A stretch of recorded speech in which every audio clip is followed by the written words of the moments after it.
You're listening to the Greeks Gridiron, live with Ethan Haristodoulou. What's up, everyone, and welcome back to more of the Greeks Gridiron. I am Ethan Haristodoulou, and today on this June 22nd, 2022, we are coming at you with another Read and React edition of the show. Haven't done one of these in a little bit, but there has been a bunch of news in the last couple of days that have gone off that has been very important news, so I figured we'd run it all together, sit down, talk about it. I'll give my thoughts, and you guys can, of course, as always, comment down below and weigh in on the news as well. So make sure you hit that like button, hit that subscribe button as I'm going through these stories. Let me know and hear what you guys have to think about some of these things here, or just maybe some overall thoughts in general. We'll start off with the most recent of the news, and that's going to be the USFL Season Awards, as the USFL has announced the awards for MVP, Offensive Player, Defensive Player, and Head Coach of the Year.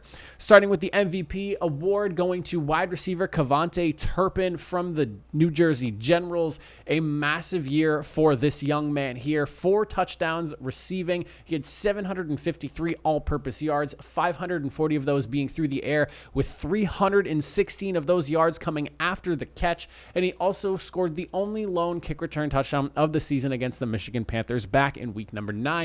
A very deserving award, to say the least. There were a handful of players that did have more yardage than him, but I think the most impressive thing of them all was the 540 receiving yards being done and only 53 targets compared to the league-high 88. He was by a wide margin far further down the list in terms of targets, and the opportunities that he had were not as great as some of the others. And for him to be able to put together such a big and strong year, I think he, excellent player. He's done, if you watched his game tape and just watched him go throughout the season, there were so many times that you're just watching him make massive plays for a New Jersey Generals team that is 9-1, sitting in the playoffs, a favorite to win the championship at the end of the season here. There's just so much to like about his game, and I think a very deserving MVP award, to say the least. And one that was maybe a little bit surprising for some people, as I was half kind of thinking maybe it'd end up going to a quarterback. I didn't really think quarterbacks deserved it, if I was being quite honest. I don't, as much as I loved some of the quarterback play that we did see, especially from someone like Case Cookus, who had a really strong year. He didn't play the whole season, though, and there was definitely some up and down games from all of them, but some skill players I thought were deserving of it. Kevontae Turpin was somebody I had in mind, wasn't necessarily the person I had picked for it, but definitely someone who I think was deserving of consideration and even potentially winning the award like he did. Then we're looking at Offensive Player of the Year, running back Darius Victor from the New Jersey Generals as well. 127 attempts. He had a massive 9 rushing touchdowns on the season. He had 577 yards on the ground, averaging 4.5 yards a carry, only a couple of fumbles. He had some receiving yards and I believe a receiving touchdown as well to boot.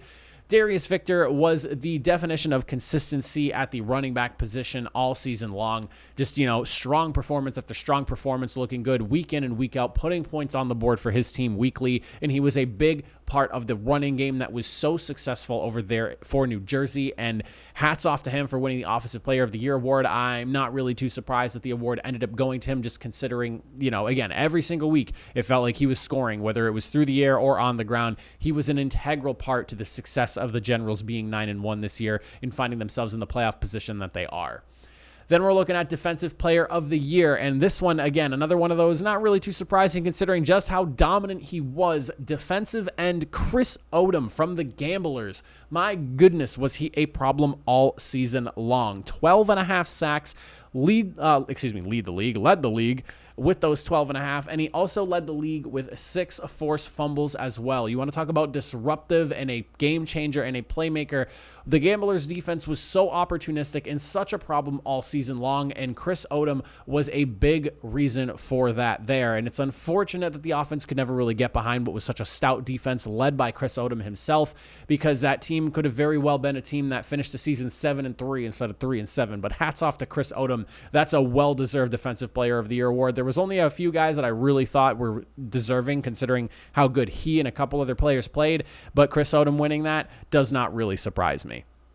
And then to cap things off for the USFL awards, Coach of the Year going to Generals head coach Mike Riley, coaching a team of New Jersey Generals all the way to the playoffs at 9-1, going on the season's longest winning streak, losing in week 1 and then winning all the way up until the final week 10 of the season. 9-game winning streak, massive for them. I think Mike Riley did an excellent job this season, from his coaching to his coaching staff in general and the team that he put around, or just the coaching staff he put around his team.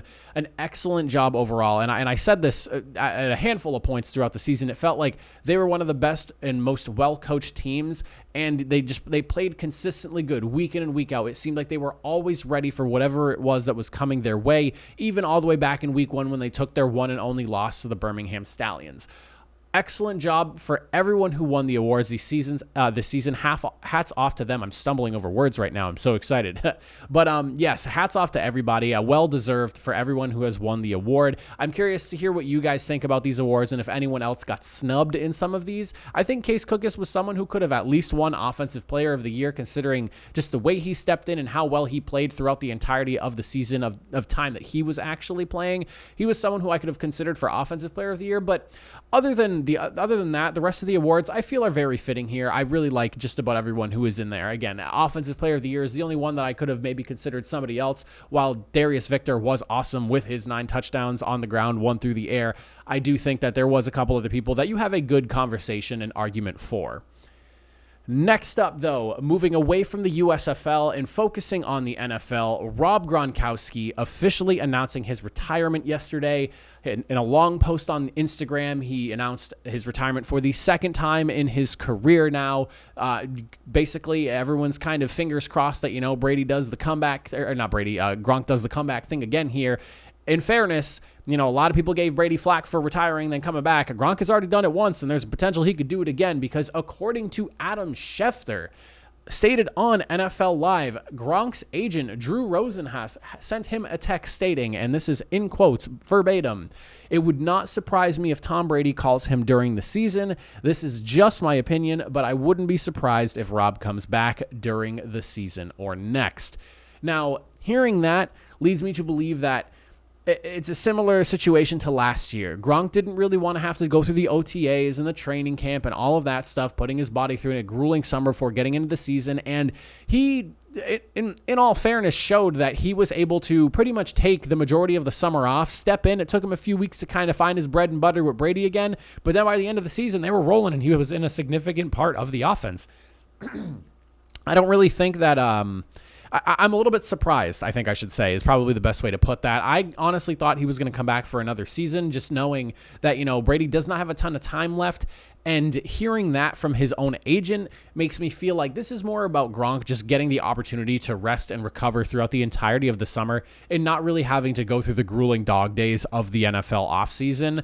And then, like Rosenhaus said, if Brady does come calling, it would not be surprising if Gronk opted to just come back, fit himself into the system. He knows what they're doing over there offensively already. They've been over there in Tampa Bay now for 2-3 years, something like that. I mean, at this point, he knows what they're doing. And I know Gronk, he is an excellent football player. And for a guy that might not look as smart as he sounds, he is somebody who has the football IQ and acumen, and he can pick things right back up, even if they do make a few changes here and there. It's more about just like how athletically in shape he ends up staying, I guess you could say. But I mean, if this is it and he is all said and done, he retires at 5th among tight ends in receiving yards with 9,286, at 2nd among tight ends in average yards a game with 64.9, only behind Travis Kelce, 10th in receptions at 621 among tight ends, and also in 3rd in touchdown receptions by tight ends with 92. He is a 4-time Super Bowl champion and the Hall of Fame's all 2010s team tight end. I mean, the accolades and everything just go on, and we could sit here and talk all day about how great and how dominant Rob Gronkowski was. I do think that he is, and there have been some great tight ends in the league, don't get me wrong, but, and maybe it's a little bit recency bias, he played the game in such a dominant fashion in a way that nobody could believe because of his size and speed combination and the unbelievable hands, the highlight reel that is his career. I feel he is the most dominant tight end I think we've ever seen. Very fair to argue that he might be the best. And, I definitely think that's an argument to have. But if there's one thing I know for sure, nobody dominated the game quite like the way Rob Gronkowski did in the way he played. You couldn't match him up with a linebacker because he was quicker than most thought. And then he was too big to be matched up with a corner. Safeties, again, they were probably the closest thing you get to them. And even safeties had a hard time struggling with his size and speed combination and just his massive wingspan and ability to reel in catches that, made absolutely no sense at some times. But, I mean, again, he's probably, if at worst, top 3 tight ends of all time. You could argue he's the most dominant. You could argue he is the very best tight end in the league, and you have yourself an argument. That's what I think. Do I think he's going to come back? Potentially. I know that this is the second time he's retiring now, so it would feel weird for him to unretire again. But in a sense, hearing what his agent has to say and considering the situation with the remaining time in Tom Brady's career and him almost calling it quits this season, I think that it'll boil down to, does Brady reach out? Where do the Buccaneers stand at the end of the season? Are they on the cusp of making the playoffs? Do they need some help with the tight end position? I mean, it's gonna look like a more wide receiver type of offense, or wide receiver focused type of offense, I guess I should say, as far as how the Buccaneers look. You now have Russell Gage, Mike Evans, and you're looking at Chris Godwin as well. So you have a 3-headed kind of monster to work with at wide receiver. It kind of takes the pressure away from needing wide receiver or needing tight ends. And you also have to remember, Cameron Brate is still there as a receiver for them. And then Cade Otton as well, their 4th-round draft pick in this year's 2022 draft. He is someone who brings a lot of athleticism. I actually talked about the Buccaneers draft class pretty recently as well. So if you haven't, make sure you go check that out. I go into detail about Cade Otton a lot, and I really like his game. So I think he's someone that if Tom Brady can find a rapport with early on, they might be able to get a little bit of magic going early in Cade Otton's career here, even if it is just for one season. But I think the world of Rob Gronkowski. I cannot believe that I watched him get drafted in and now have watched him retire for the second time in his career and potentially for the final time in his career. But hats off to him. I mean, Hall of Famer without a doubt, 4-time Super Bowl champion. There's not much else you can really say other than, a legendary career. And we can just leave it right at that. And then to wrap things up for this Read and React, the final story I have prepared for you guys has to do with the Deshaun Watson case. He has officially settled 20 of the 24 lawsuits that he is dealing with right now. Watson's attorney, Tony Busby, in a statement yesterday obtained by NFL.com, announced that 20 of those 24 lawsuits that Watson is facing have been settled. The sum of money has not been released. He said that will not go out. That all that stuff will be non-disclosure, private information, which it makes sense. I don't see why any of that really needs to go out into the public there. At the end of the day, if him and victims are alleged victims, I guess I should say, because nothing has really been proven at this point, and I don't want to point fingers at anything, and that's not to give my opinion on the situation. That's just the facts.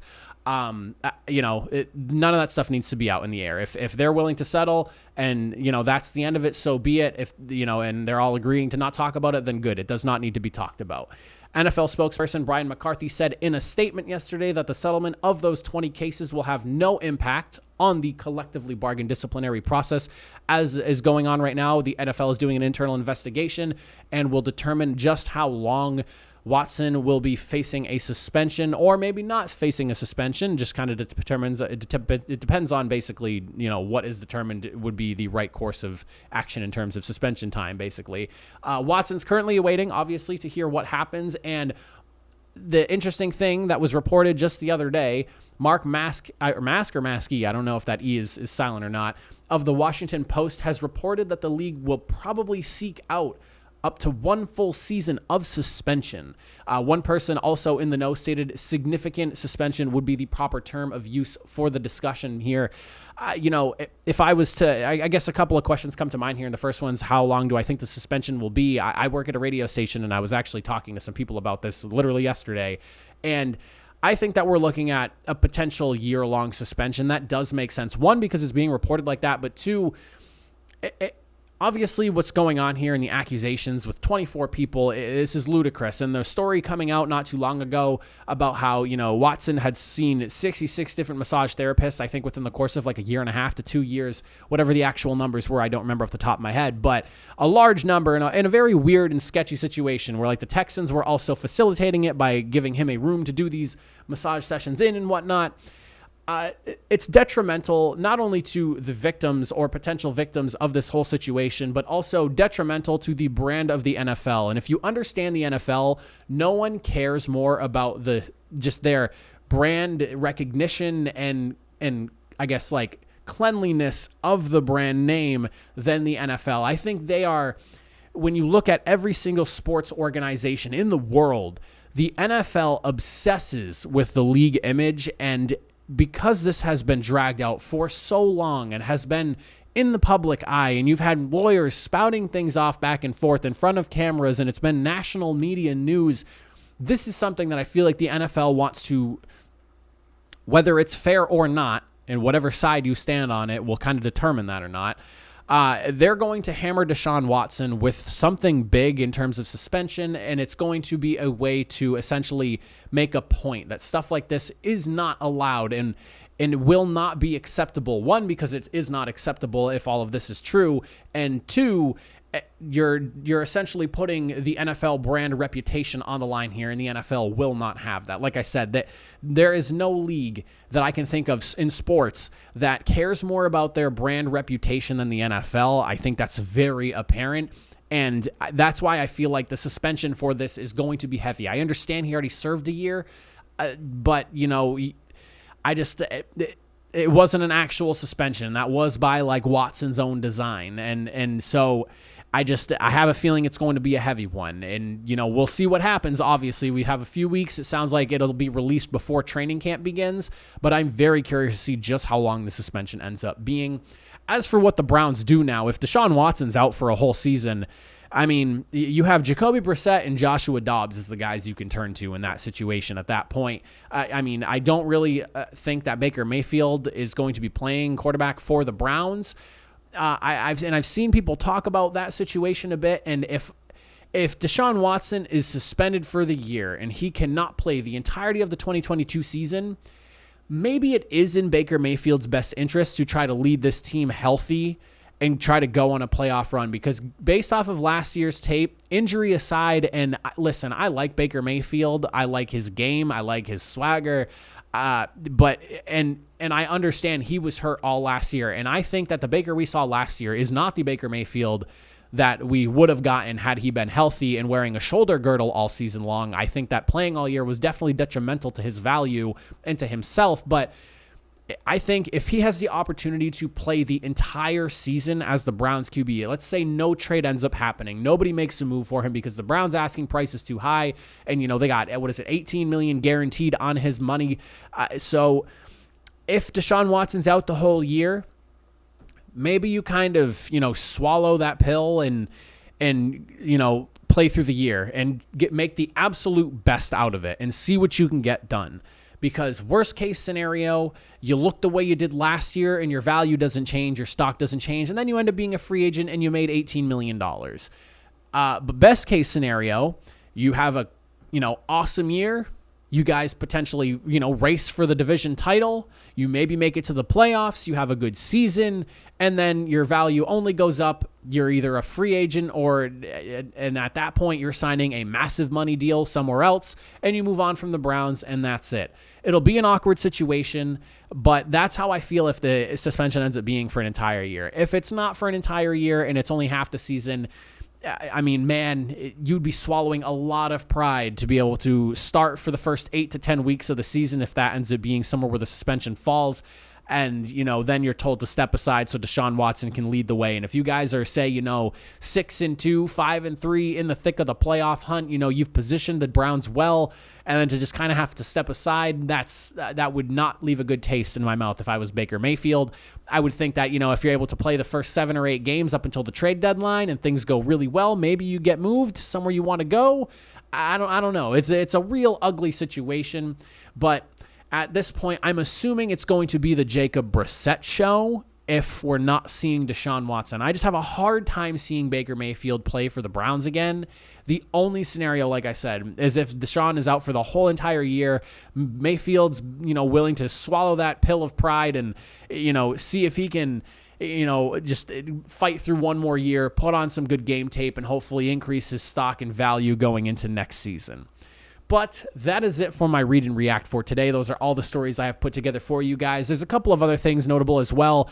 It sounds like the U.S. House is going to be subpoenaing to see Commanders owner Daniel Snyder. I almost forgot his name. That scumbag, man. I cannot believe he's still the owner of a team like this. He has twice now denied the invitation to appear in front of them, and then today they kind of hammered down the we want him in here and he needs to come talk to us. It seems like the House is not playing around here, and it was getting pretty snippy between the court justice and the, I believe, lawyer or representative for the NFL that was there with Roger Goodell. They were kind of badgering back and forth. He was asking, why is this investigation even going on with everything else that's going on? Trying to downplay the severity of what's happening here, but the amount of sexual assault allegations and just like the racism and toxic workplace culture that was going on over there in Washington definitely is deserving of an actual investigation of some sorts. And the thing that worries me the most, and this, for whatever reason, does not get talked about enough, is the prostitution of the potential prostitution, I guess you could say, because nothing has been proven yet, but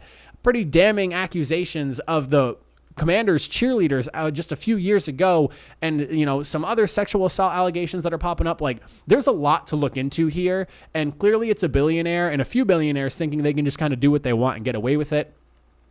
If it all ends up being true, that is. So the fact that there is a massive full-scale investigation potentially going underway, I think, you can't sit there and just say, why are we focusing on this when we should be focusing on other things? Well, there's a reason that, there's schedules and dates to talk about things, is because more than one thing can be handled at the same time. Obviously, there's a lot going on in the world right now, especially in the United States, but you can't sit there and say that, the dirty business we have going on is not as big of a deal as the other dirty business we have that is going on in this country here. No, all dirty business is all dirty business, and especially on a large scale where billions of dollars are on the line and billionaires are potentially running around doing nonsense and not being held accountable for it, it is well worth investigating at the very least. So we'll see how that shakes out, but that is my 2 cents on that. We'll obviously talk about that a little bit more in detail as things kind of progress and go from there. But that is it for me. Again, I appreciate you all for watching. Thank you for joining me for another Read and React. I will see you guys in the next video. Have a good one.